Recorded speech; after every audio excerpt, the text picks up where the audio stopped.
15 شعبان کی رات کو عائشہ فرماتی ہیں میں اٹھی تو آپ بستر پر نہیں تھے، تو میں ڈھونڈنے نکلی تو آپ جنت البقیع میں پہنچے ہوئے تھے۔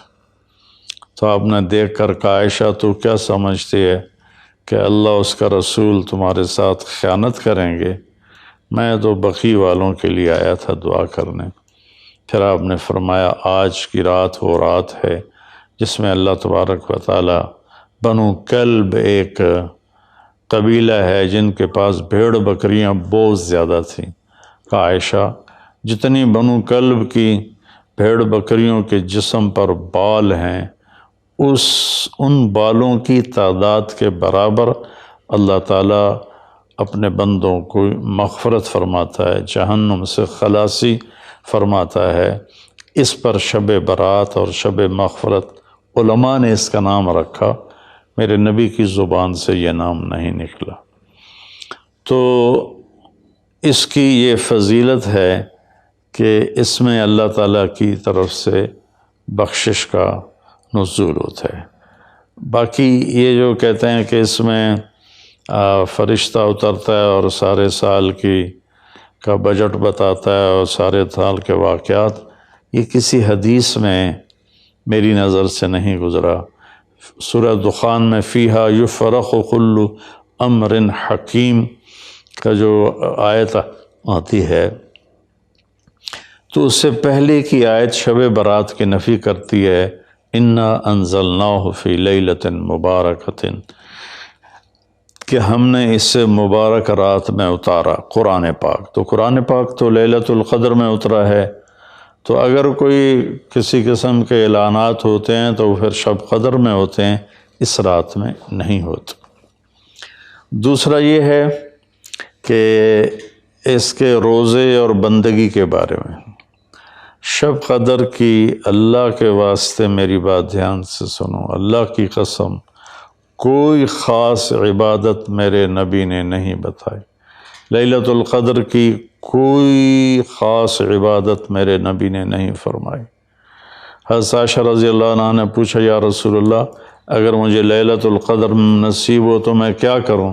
کہا یہ دعا پڑھو، اللہم انک عفو تحب العفو فاعف عنی، اللہ تو معاف کرنے والا ہے، معافی کو پسند فرماتا ہے، مجھے معاف فرما۔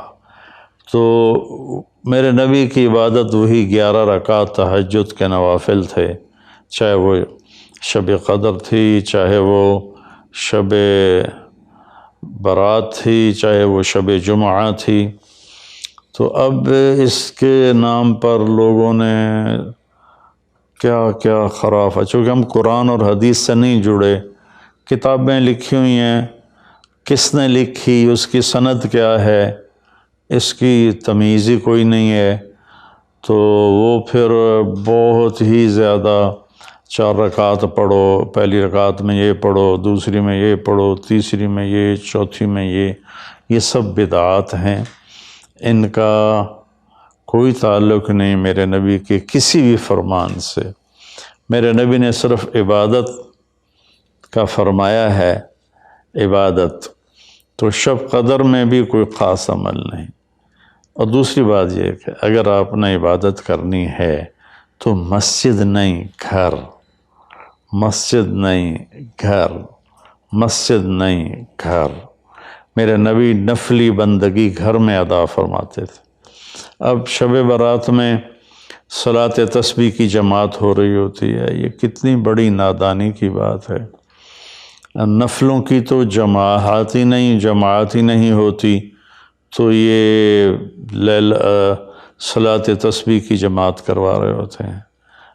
نفلی عبادات کے بارے میں اللہ کے نبی کا طریقہ گھر میں پڑھنا ہے، اور اللہ کی طرف سے بھی ہمیں جو اشارہ ملتا ہے فَاذْكُرِ اسْمَ رَبِّكَ وَتَبَتَّلْ إِلَيْهِ تَبْتِيلًا، اپنے اللہ کو خوب یاد کریں اور لوگوں سے کٹ جائیں بالکل، اور سب سے کٹ کے آپ اپنے رب کو یاد کریں۔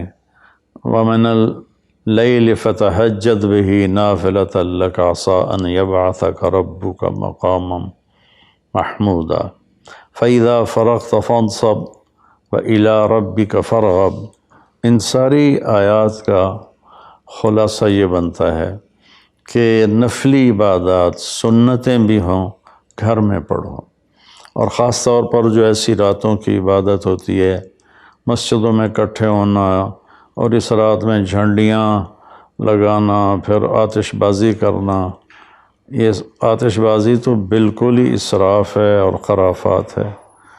تو میری گزارش ہے کہ میرے نبی کی جو سنت ہے، آپ نفلی بندگی عبادات اپنے گھر میں فرمایا کرتے تھے۔ اس رات میں اگر آپ عبادت کرنا چاہتے ہیں، مسجد کی بجائے گھر کو مسجد بنائیں۔ وَاجْعَلُوا بُيُوتَكُمْ قِبْلَةً وَأَقِيمُوا الصَّلَاةَ، اللہ نے بنی اسرائیل سے فرمایا اپنے گھروں کو مسجد بنا لو اور نمازیں قائم کرو۔